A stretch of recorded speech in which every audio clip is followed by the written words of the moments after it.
Bonjour. Ils et elles sont prêts à entrer avec vous dans ce temps de culte, ce temps préparé par l'équipe liturgique pour ce dimanche 22 décembre. Dans la présence de Dieu, Père, Fils et Esprit, que la grâce et la paix soient avec vous tous. Réjouissez-vous toujours dans le Seigneur, réjouissez-vous, le Seigneur est proche. Soyez les bienvenus en ce 4e dimanche de l'Avent et je vais allumer les bougies. Ou quelqu'un veut le faire?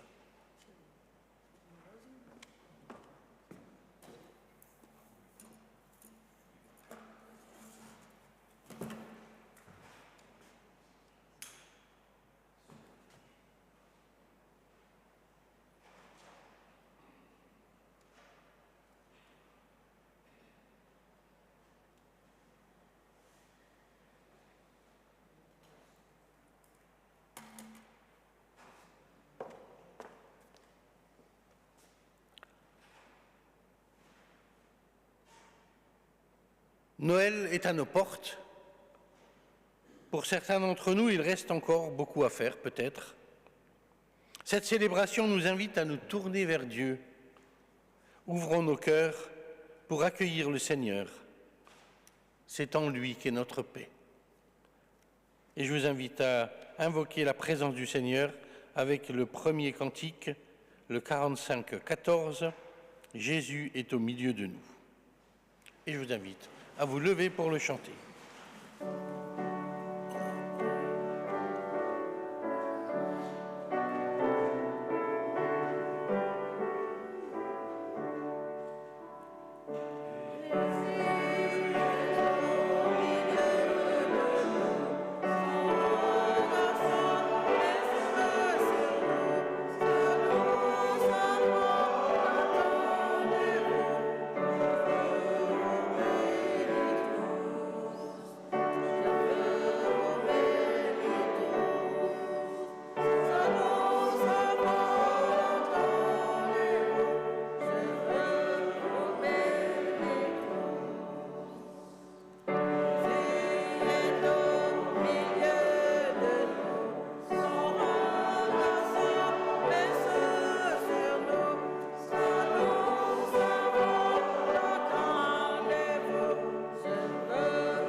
Je vous invite à la louange.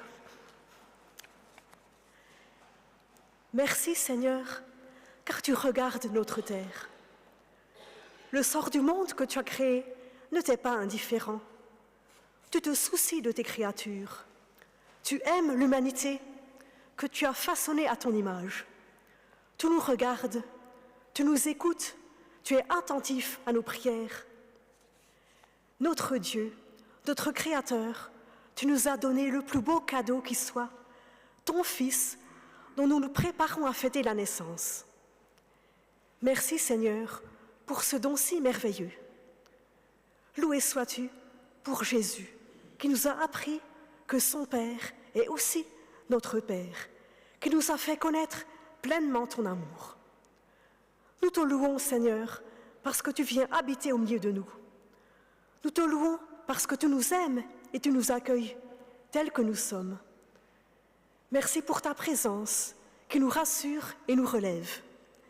Merci car tu accompagnes chacun de nous sur sa route. Merci, toi qui poses un rayon de ta lumière dans notre ciel gris. Loué sois-tu pour ta parole qui apaise nos cœurs, qui nous réconforte, qui nous appelle à l'espérance et à la paix. Loué sois-tu pour ce signe d'espérance que tu nous donnes à Noël, pour le rappel de la naissance de cet enfant qui s'appelle aussi Emmanuel, Dieu avec nous.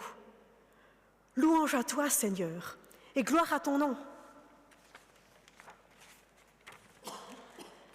Je vous invite à chanter le cantique « Aube nouvelle », les 3 strophes.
Je vous invite à la prière.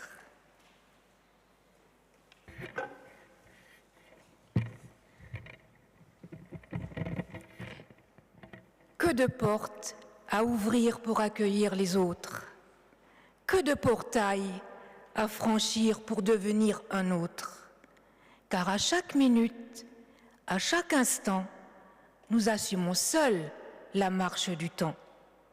Quelles sont vastes et vides les cités où règne et dévore la vanité. Mais nous voici, Seigneur, célébrant des offices qui n'ont qu'un but, qu'un prix, ton service. Ô Dieu, fais-nous comprendre le monde où certes les formes du mal abondent, mais avant que notre courage ne se lasse, redis-nous, redonne-nous ta grâce.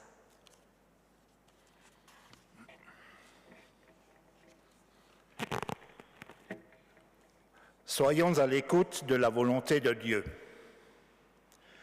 Voici ce que Jésus vous propose de vivre. Gardez en mémoire les paroles de Dieu, ainsi vous demeurerez dans son amour. En suivant le chemin de ses commandements, votre joie sera parfaite. Aimez-vous les uns les autres, car l'amour vous ouvre la voie vers la vérité. L'amour excuse tout, il espère tout et ne ment jamais.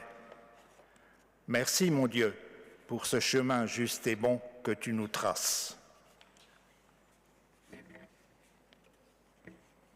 Soyons humbles et reconnaissons nos fautes.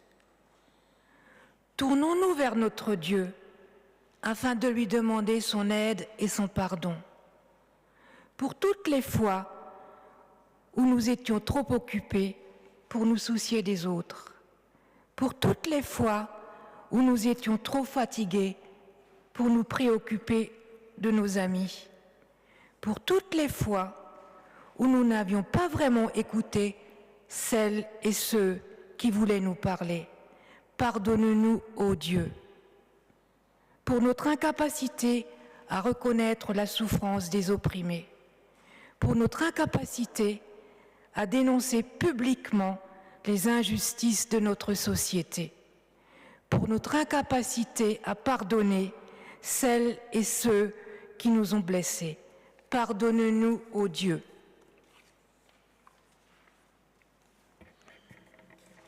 Seigneur, nous avons souvent préféré nos désirs à ta volonté. Nous avons trop méprisé notre prochain. Et toi-même, notre Dieu, nous t'avons souvent oublié. Viens au secours de notre faiblesse. Nous voulons te dire notre honte et notre confusion, nos peurs et notre angoisse devant le mal. Pardonne-nous, accorde-nous ta bonté, donne-nous la force de mieux t'aimer et te suivre pour accomplir de belles œuvres. Par l'amour que tu nous accordes, tu nous mets en confiance. Ta grâce nous fera marcher aux côtés de Jésus-Christ. Notre Père, nous sommes tes enfants. Pardonne-nous quand tu nous trouves enfermés en nous-mêmes. Renouvelle nos cœurs en Jésus-Christ, ton Fils, quand la crainte et le découragement tarissent notre joie. Amen. Accueillons le pardon de Dieu. Vous tous qui vous tournez vers le Seigneur, recevez de sa part la certitude de son amour et de son pardon pour vous. Vous qui avez soif de sa présence, vous serez heureux car il vient demeurer en vous pour vous guider, vous fortifier, vous accompagner sur le chemin de vie. Vous tous qui vous tournez vers le Seigneur, son pardon vous est offert sans condition. Notre mission est d'être une lumière pour le monde. Ouvre nos yeux et pardonne-nous quand nous oublions ta lumière. Père, rien n'est aussi difficile que d'offrir un vrai pardon, surtout à celles et ceux qui nous ont réellement fait souffrir. Comme il est difficile ce pardon-là, tant de prétextes tourbillonnent dans notre tête. Est-ce bien à moi de commencer à parler? Cela vaut-il vraiment la peine d'être vécu? Non, je ne peux pas maintenant. Le courage me manque, demain peut-être. Il nous en coûte de pardonner. Est-ce même possible? La grâce vous est donnée. Père, nous le savons, la réconciliation et le pardon ne peuvent venir que de toi. Alors accorde-nous la grâce du pardon, la force de nous entendre avec notre entourage, nos voisins, avec ceux qui sont loin de nous, mais aussi avec ceux qui se sont éloignés de nous. Fais-nous aimer nos ennemis. Ne permets pas que le soleil se couche sur une rancune ou une colère habitant notre cœur. Accorde-nous la grâce du premier pas, ainsi nous te ressemblerons. Gardons la foi en Jésus-Christ, notre Seigneur. Amen.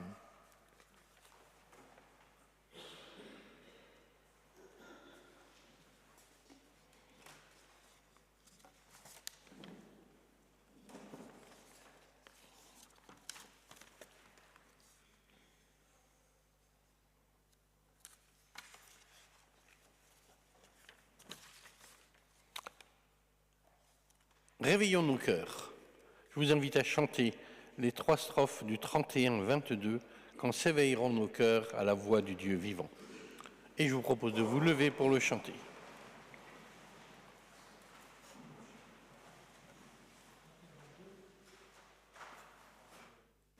31-22, pardon.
Je vous invite à confesser notre foi en adoptant ce texte du Conseil œcuménique des Églises qui avait eu lieu à Séoul.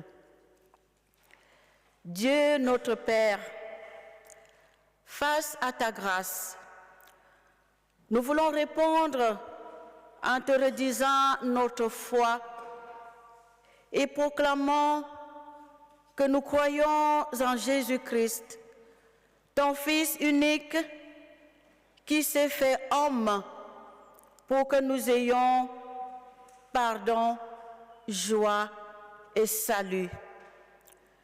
Nous croyons qu'il est mort et ressuscité pour nous donner la victoire sur la mort et l'assurance de notre résurrection. Nous croyons qu'il viendra dans la puissance et la gloire comme il est venu dans la faiblesse et l'humilité. Par lui, nous croyons en toi, Dieu le Père, car tu nous prends pour tes enfants et tu nous aimes comme tu aimes ton Fils. Nous croyons en l'Esprit Saint qui agit en nous et nous atteste que nous sommes enfants de Dieu. Il guide l'Église par sa parole et nous révèle la gloire de Jésus-Christ. Nous croyons l'Église universelle, visible et invisible. En elle, nous sommes tous liés à Jésus-Christ. Nous croyons que le royaume de Dieu est notre commune espérance. Amen. Et je vous invite à chanter le 31-28, « Toi qui es lumière ». Et nous pouvons nous lever.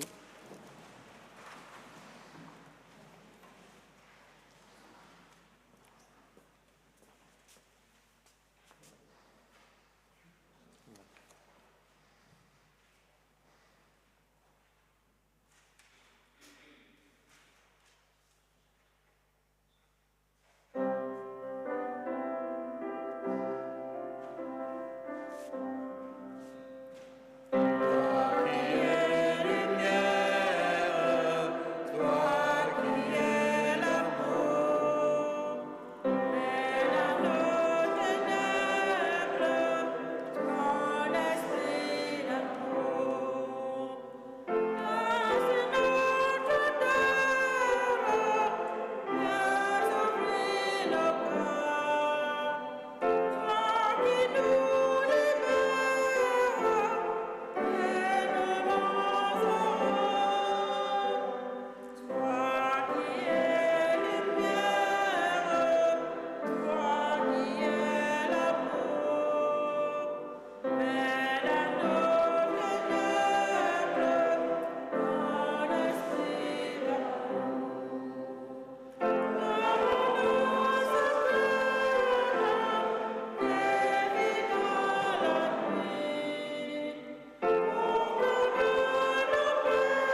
je vous invite à la prière. Seigneur, nous allons maintenant écouter ta parole. Nous t'en prions, prépare nos cœurs à la recevoir. Que ces mots écrits il y a des siècles, qui ont traversé l'espace et le temps pour venir jusqu'à nous, pénètrent notre âme et nous touchent profondément. Qu'ils puissent nous émouvoir comme ils ont ému ceux qu'ils ont écoutés et médités avant nous. Que tes paroles nous préparent à recevoir la joie de Noël. Amen.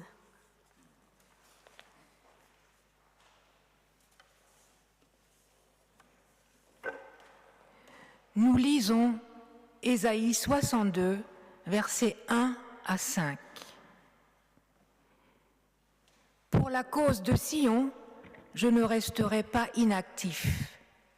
Pour la cause de Jérusalem, je ne me tiendrai pas tranquille jusqu'à ce que ressorte, comme une clarté, sa justice et son salut, comme un flambeau qui brûle.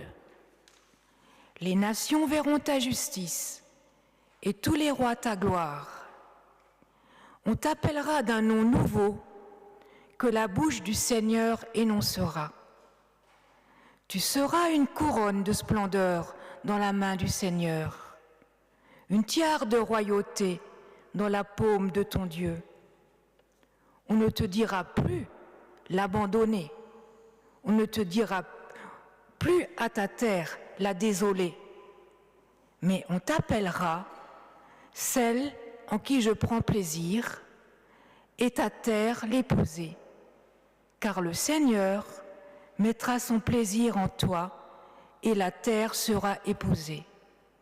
En effet, comme le jeune homme épouse sa fiancée, tes enfants t'épouseront, et de l'enthousiasme du fiancé pour sa promise, ton Dieu sera enthousiasme pour toi.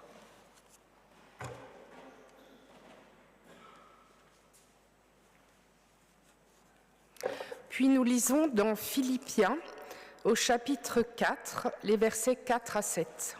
« Réjouissez-vous toujours dans le Seigneur, je le répète, réjouissez-vous. Que votre douceur soit connue de tous les hommes. Le Seigneur est proche. Ne vous inquiétez de rien, mais en toute chose, par la prière et la supplication, avec des actions de grâce, faites connaître à Dieu vos demandes. Et la paix de Dieu, qui surpasse toute intelligence, gardera vos cœurs et vos pensées en Christ Jésus. » Je vous invite à chanter le cantique 31, 04, après la longue attente.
passer puisque vous avez plusieurs. D'accord.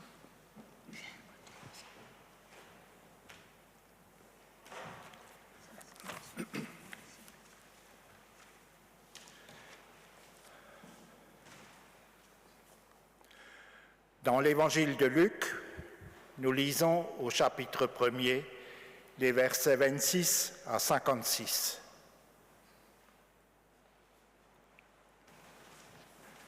Le 6e mois, l'ange Gabriel fut envoyé par Dieu dans une ville de Galilée du nom de Nazareth, à une jeune fille accordée en mariage à un homme nommé Joseph, de la famille de David. Cette jeune fille s'appelait Marie. L'ange entra auprès d'elle et lui dit : « Sois joyeuse, toi qui as la faveur de Dieu. Le Seigneur est avec toi. » À ces mots, elle fut très troublée et elle se demandait ce que pouvait signifier cette salutation. L'ange lui dit : « Sois sans crainte, Marie, car tu as trouvé grâce auprès de Dieu. Voici que tu vas être enceinte, tu enfanteras un fils et tu lui donneras le nom de Jésus. Il sera grand et sera appelé Fils du Très-Haut. Le Seigneur Dieu lui donnera le trône de David, son père. Il régnera pour toujours sur la famille de Jacob et son règne n'aura pas de fin. » Marie dit à l'ange : « Mais comment cela se fera-t-il? Parce que je n'ai pas de relation conjugale. » L'ange lui répondit : « L'Esprit Saint viendra sur toi et la puissance du Très-Haut te couvrira de son ombre. C'est pourquoi celui qui naîtra sera saint et sera appelé Fils de Dieu. Et voici que Élisabeth, ta parente, est elle aussi enceinte d'un fils dans sa vieillesse. Et elle est née à son 6e mois. Elle qu'on appelait la stérile, car rien n'est impossible à Dieu. » Marie dit alors : « Je suis la servante du Seigneur. Que tout se passe pour moi, comme tu l'as dit. » Et l'ange la quitta. En ce temps-là, Marie partit en hâte pour se rendre dans le haut pays, dans une ville de Juda. Elle entra dans la maison de Zacharie et salua Élisabeth. Or, lorsqu'Élisabeth entendit la salutation de Marie, l'enfant bondit dans son sein et Élisabeth fut remplie du Saint-Esprit. Elle poussa un grand cri et dit : « Tu es bénie plus que toutes les femmes, béni aussi est le fruit de ton sein. Comment m'est-il donné que vienne à moi la mère de mon Seigneur ?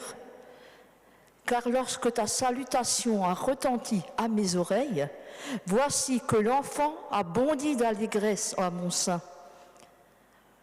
Bienheureuse celle qui a cru.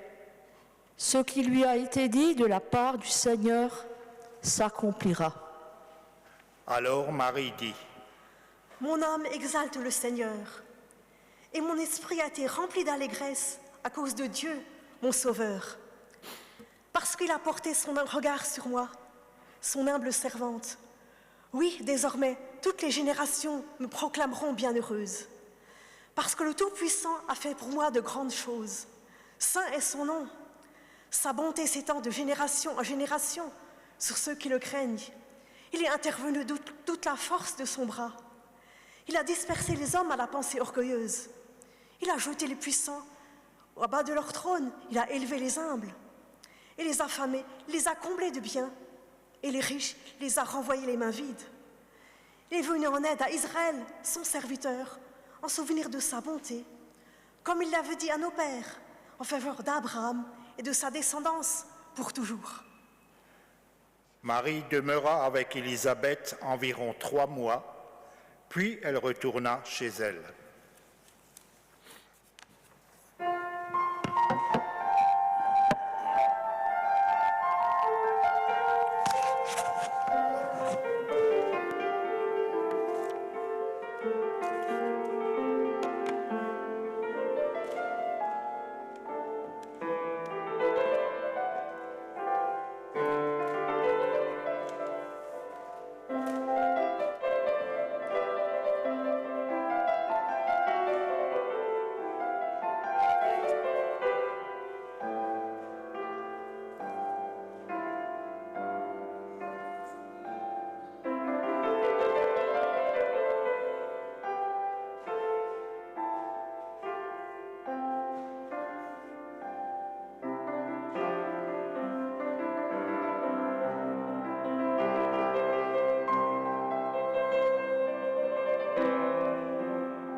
fait chaud là-haut.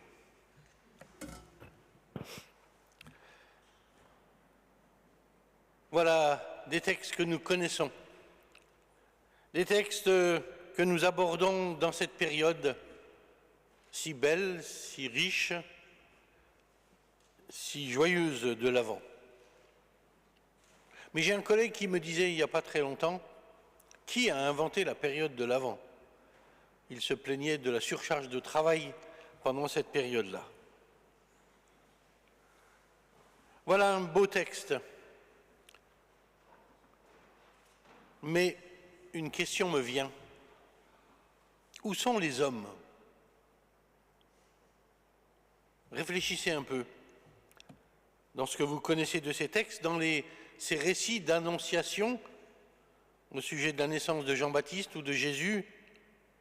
Les hommes, au sens mâle, sont muets ou absents. Le père de Jean-Baptiste, Zacharie, est devenu muet.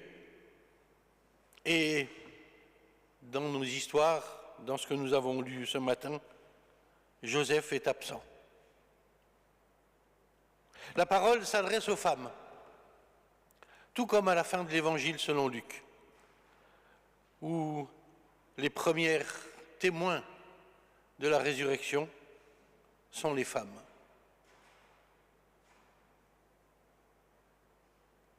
Les hommes auraient-ils trop tendance à être sûrs d'eux, voire à prendre le pouvoir pour que la venue de la grâce leur soit trop difficile à admettre?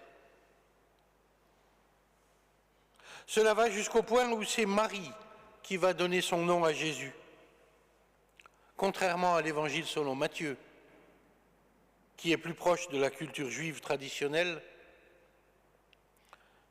où l'auteur laisse à Joseph cette prérogative. Alors avec ce texte, ce matin, nous sommes plongés à la fois dans notre éducation, dans notre enfance, peut-être, mais aussi et surtout dans le monde religieux de l'époque. Et le texte nous présente une Marie étonnée,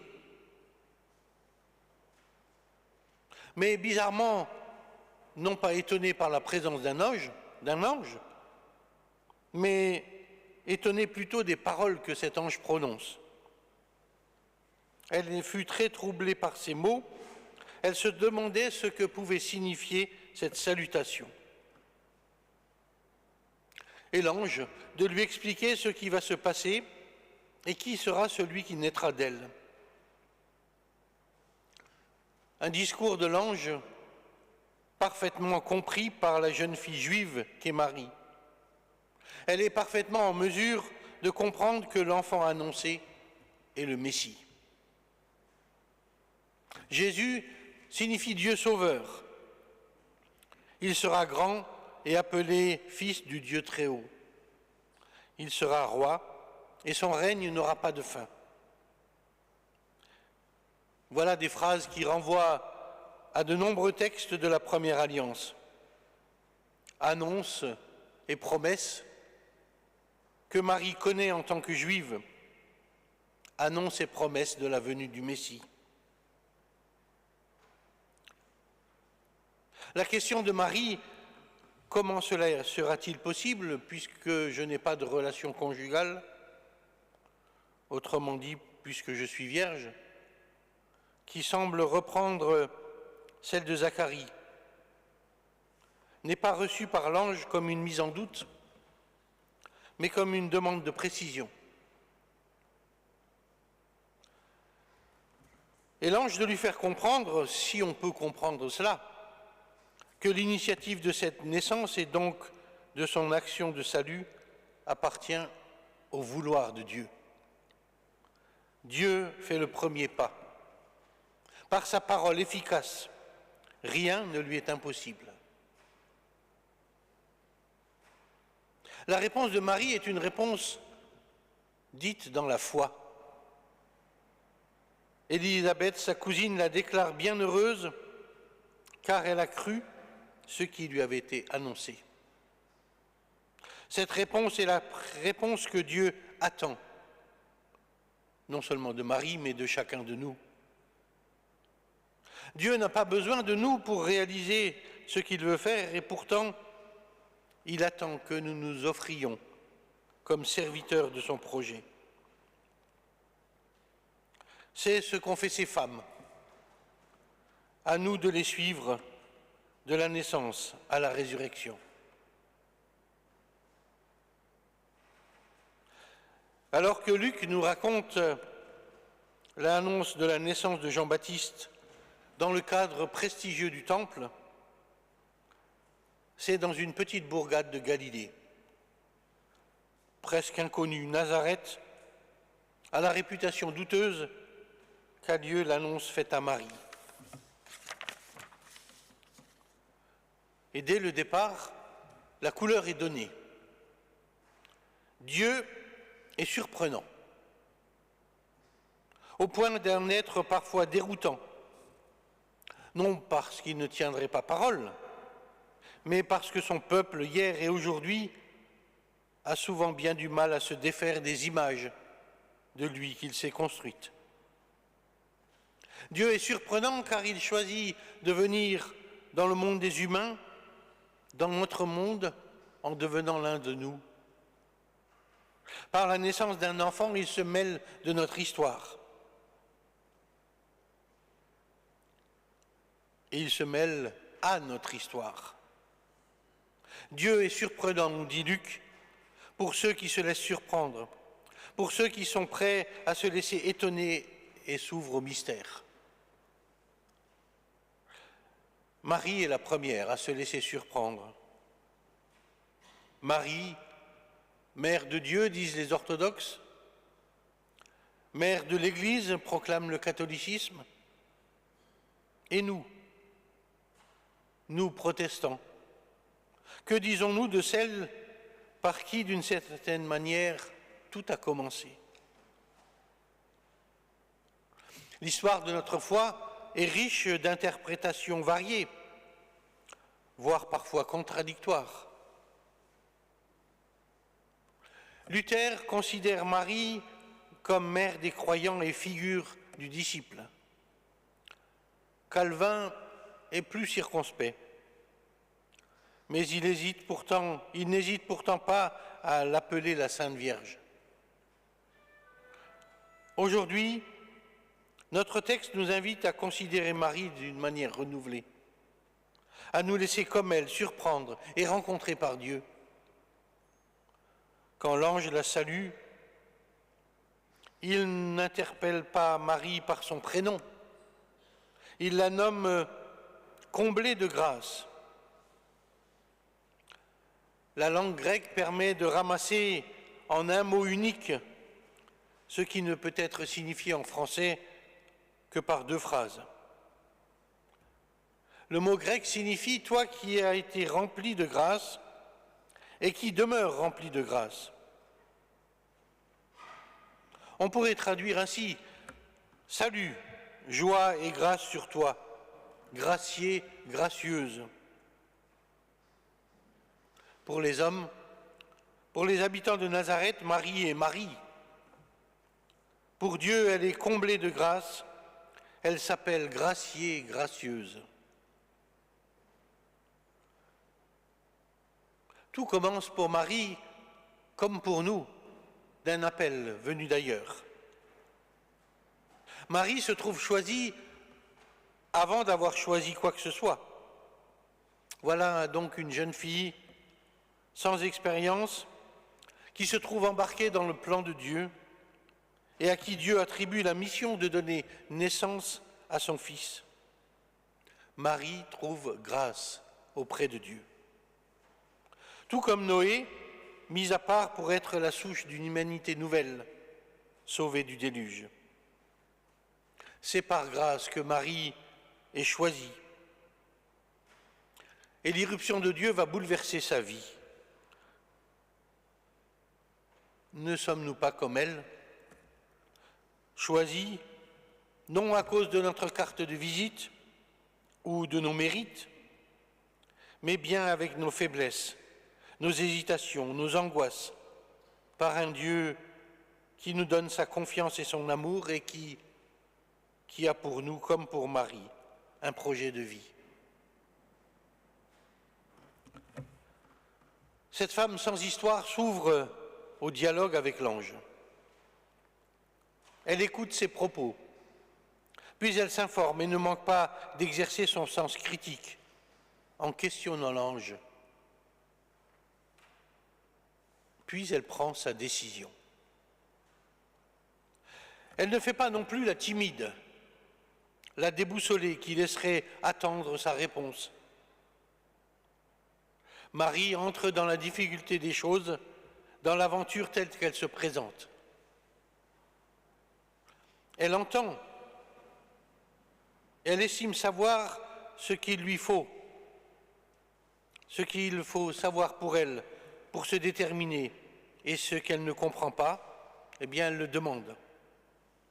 Sa vie ne dépend pas des autres, sa résolution n'est pas le produit d'interminables discussions. Elle entend, tu as trouvé grâce auprès de Dieu, tu as trouvé grâce et tu enfanteras un fils, tu l'appelleras du nom de Jésus. C'est en raison de cela que tu as été comblé de grâce et que tu demeures comblé de grâce. Ô gracié, gracieuse, pour que s'accomplisse en toi l'œuvre de Dieu si tu le veux bien. Et elle dit oui.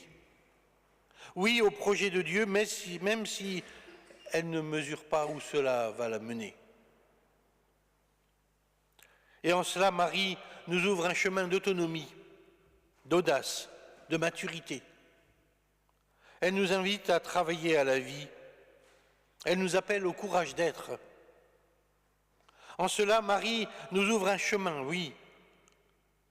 La suite du texte nous dit que Marie part en toute hâte chez Élisabeth, sa cousine.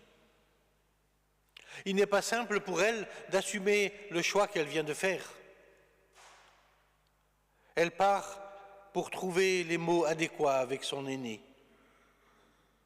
Elle a besoin de temps pour digérer dans sa chair tout ce qui arrive et dont elle est partie prenante. Et l'enjeu est de taille.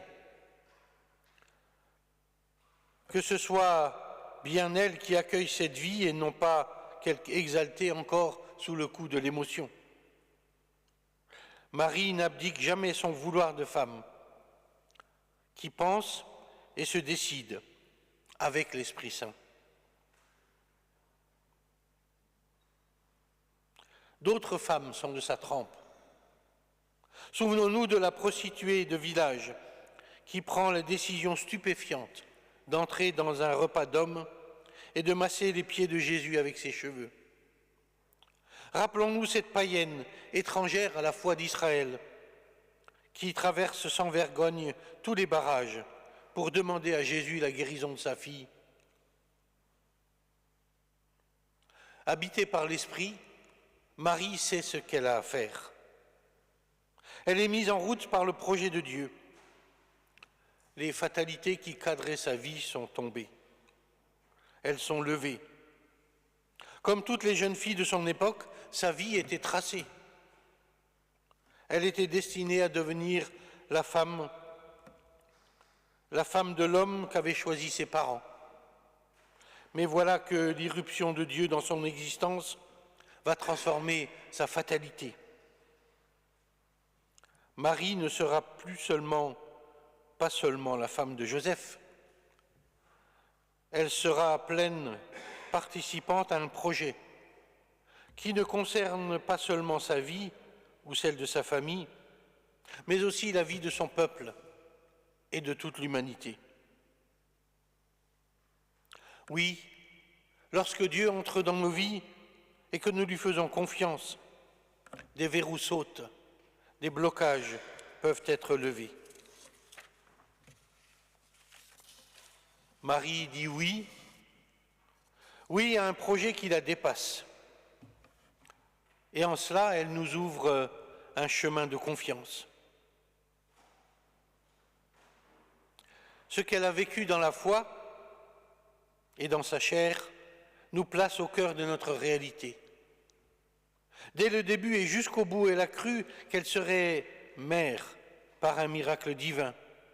Elle a cru ce que serait son enfant, le Fils de Dieu, venant en elle. En disant oui à un projet qui la dépasse, elle a laissé Dieu l'habiter.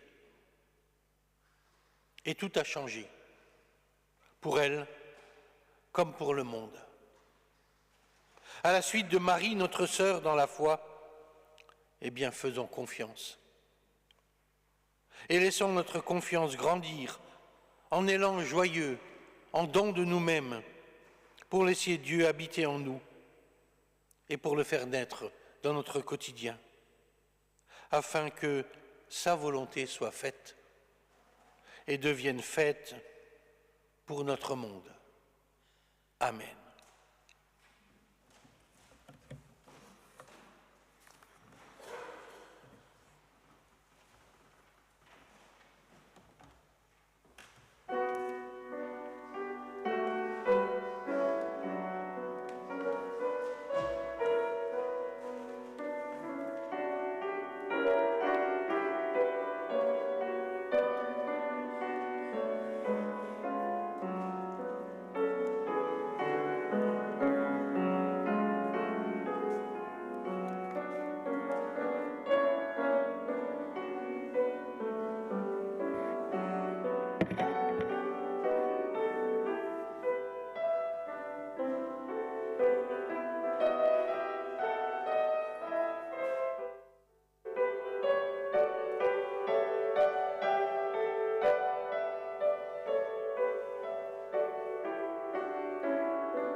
Et je vous invite à chanter l'amour du Seigneur avec le 31-20. Seigneur, que tous s'unissent pour chanter ton amour. Et je vous propose de vous lever pour le chanter.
Voici le moment de l'offrande. Que chacun de vous, le premier jour de la semaine, offre ce qu'il aura pu épargner. Dieu est puissant pour vous combler de toutes sortes de grâces, afin que vous ayez de quoi faire toutes sortes de bonnes œuvres.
Seigneur Dieu, c'est en ton nom que nous avons fait cette offrande. C'est à ton service et à ta gloire que nous la consacrons. Dieu très bon, tout vient de toi et nous ne pouvons te donner que ce qui t'appartient déjà. Accepte-nous donc, nous tes serviteurs, et cette offrande que nous te présentons avec respect et avec amour pour ton service. Amen.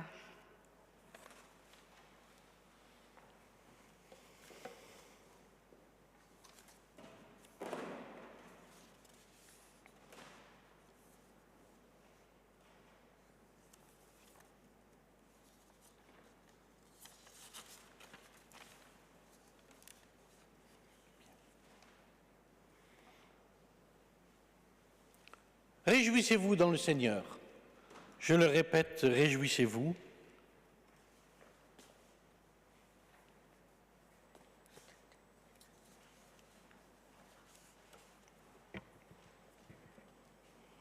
Réjouissez-vous, toujours dans le Seigneur. Je le répète, réjouissez-vous. Que votre amour soit connu de tous les hommes. Le Seigneur est proche. Ne vous inquiétez de rien, mais en toutes choses, par la prière et la supplication, avec des actions de grâce, faites connaître à Dieu vos demandes. Et je vous propose un dernier chant, le 31-29, Peuple qui marchait dans la longue nuit. Ah, j'ai oublié toute une partie, pardon. Mais oui, la prière d'intercession. Et les annonces. Mais pourquoi ça apparaît pas là?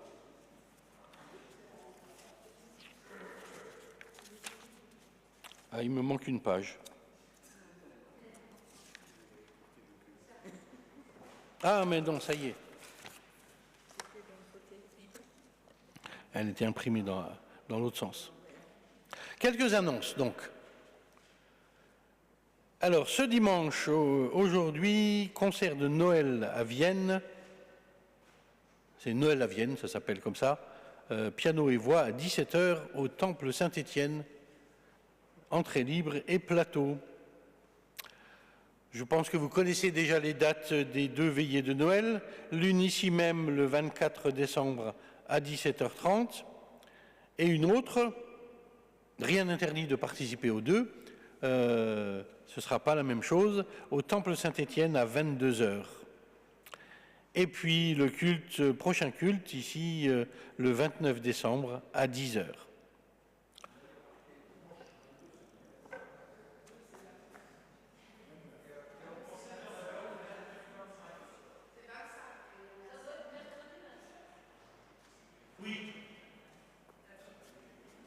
Oui. Alors, oui, pardon, il y a donc les veillées de Noël, le lendemain, le 25 décembre, culte à 10h ici, culte le 29 décembre à 10h, et culte le 5 janvier ici même aussi, suivi d'un repas partagé, un repas agapé. Chacun apporte quelque chose à partager. Non? C'est en février? Ah non, il y a la soupe. Viens, Adidja. Merci. Donc du coup, le 5 janvier, nous ferons un repas agapé avec un thème épiphanie. Donc les différents conseillers feront de la soupe et on offrira aussi des saucisses. Et ceux qui viennent sont invités à emmener une galette des rois. Voilà. Voilà. Soupe, saucisse, il n'y a pas de troisième S. Donc soupe, saucisse et galette des rois. Merci beaucoup. Et lundi qui vient, je crois qu'il y aura une étude biblique à Isaac, le groupe biblique Isaac Saint-Marc, à Isaac à 18h30. Et puis je laisse la parole à Joachim. Voilà, juste des remerciements hier pour le dernier chant participatif donc de l'Avent au Temple Saint-Étienne. On a eu voilà, le plaisir d'accueillir la chorale éphémère de la dynamique mulhousienne. Voilà, pour 1 heure de chant participatif qui a été vraiment apprécié. Donc un grand merci aux choristes, un grand merci aussi à voilà, Brigitte Collard qui a dirigé, puis à Nampoina pour le piano, et dont certains et certaines voilà, étaient présents aussi hier. Voilà, grand merci.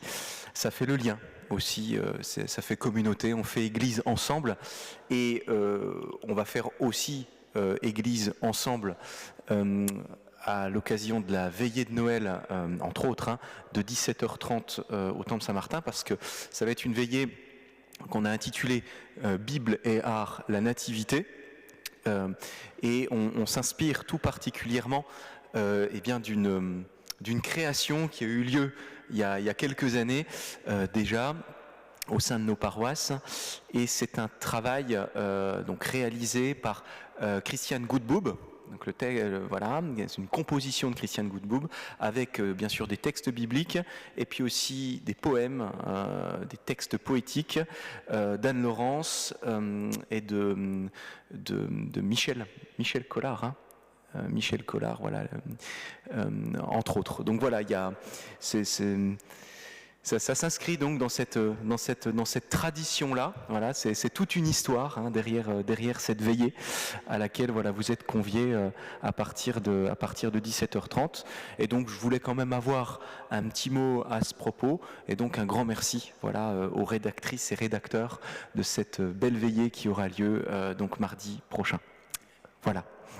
Et en tout, voilà, juste une dernière chose, le chant participatif voilà, a été particulièrement apprécié, je le disais, également dans les recettes, et donc la moitié de la recette ira à la dynamique mulhousienne, et donc l'autre moitié eh bien, au projet culturel voilà, du Temple Saint-Étienne. De toute façon, c'est la même église, mais c'est voilà, la répartition. Donc un grand merci à toutes et tous pour cela.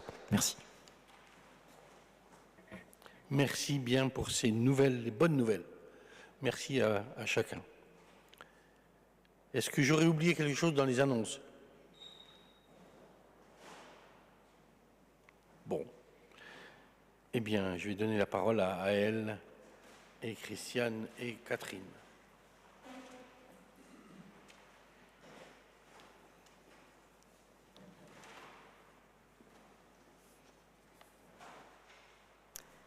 Je vous invite à la prière d'intercession.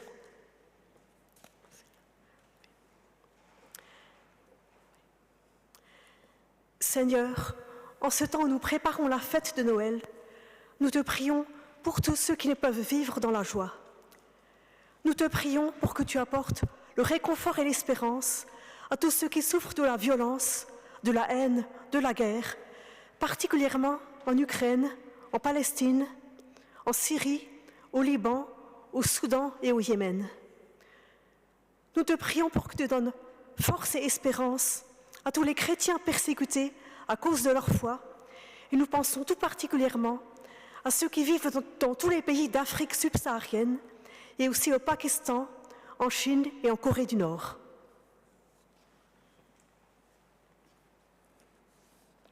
Nous te prions pour que tu bénisses et soutiennes toutes les femmes qui se battent pour leur liberté et le respect de leurs droits, particulièrement les femmes d'Iran et d'Afghanistan. Nous te prions aussi pour tous les habitants de Mayotte touchés par le cyclone, tous ceux qui ont perdu un proche, ceux qui se retrouvent ruinés, sans moyens de subsistance. Nous voulons aussi te prier pour toutes les familles affligées par le deuil. Nous te prions pour que tu leur apportes la consolation et l'espérance de ton amour.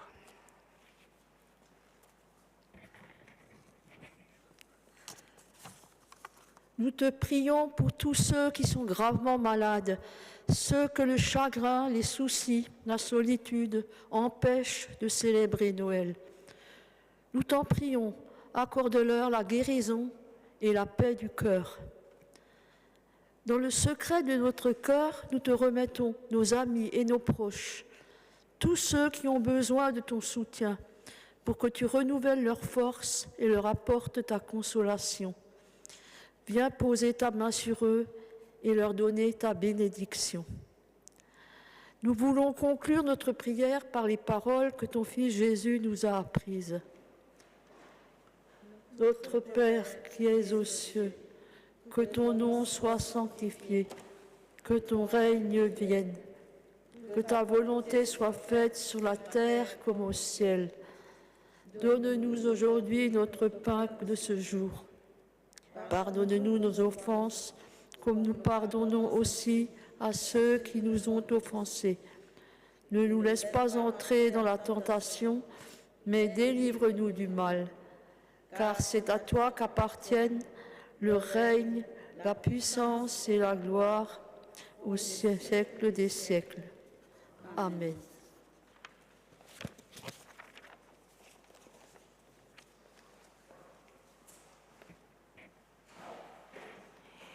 Réjouissons-nous encore. Réjouissez-vous toujours dans le Seigneur. Je le répète, réjouissez-vous. Que votre douceur soit connue de tous les hommes. Le Seigneur est proche. Ne vous inquiétez de rien, mais en toutes choses, par la prière et la supplication, avec des actions de grâce, faites connaître à Dieu vos demandes. Amen.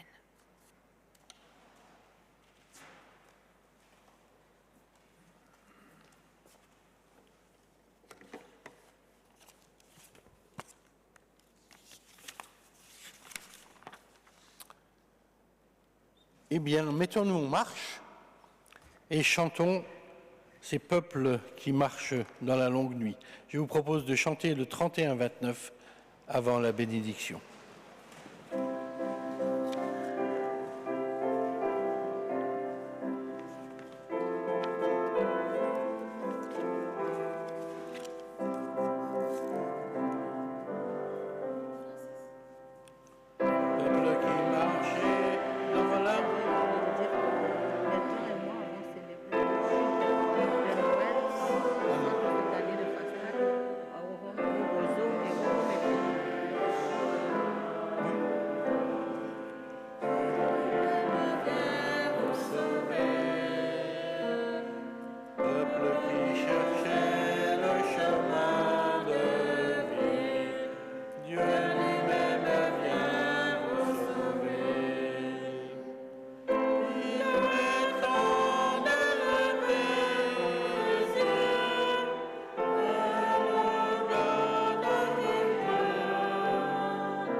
D'habitude, on chante après la bénédiction. La paix de Dieu qui surpasse toute intelligence gardera vos cœurs et vos pensées en Jésus-Christ. Recevez la bénédiction du Seigneur. Je vous propose de vous lever. Faites un peu de gymnastique. Pardon. La paix de Dieu qui surpasse toute intelligence gardera vos cœurs et vos pensées en Jésus-Christ. Amen. Amen. Je vous invite à reprendre vos places et on laisse la parole à Jean-Jacques.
Encore deux petites informations, enfin petites, non, elles ne sont pas petites. L'apéritif vous attend, partez pas tout de suite, prenez un temps de discussion les uns avec les autres. Et puis Chantal, tu voulais nous donner deux informations. Juste déjà remercier, bon il n'est pas là, le pasteur Bertrand, parce que nous avons fait deux célébrations de Noël, par avance bien sûr, au centre hospitalier de Fastad, parce qu'il y a deux EHPAD là-bas, dans le cadre de l'aumônerie, à l'EHPAD Les Roseaux et au Home Feli. Et dans le même jour, le jeudi, il y avait une célébration à la maison de retraite du Mönchberg, à la MMPA, et c'est Brigitte qui fait partie du conseil de l'aumônerie qui était présente à côté du pasteur Nicole Girard. Je voudrais également lui dire merci. Voilà. Merci. Et voilà. Merci à toute l'équipe. Merci pour les décorations. Merci pour la musique et merci pour Scarlatti.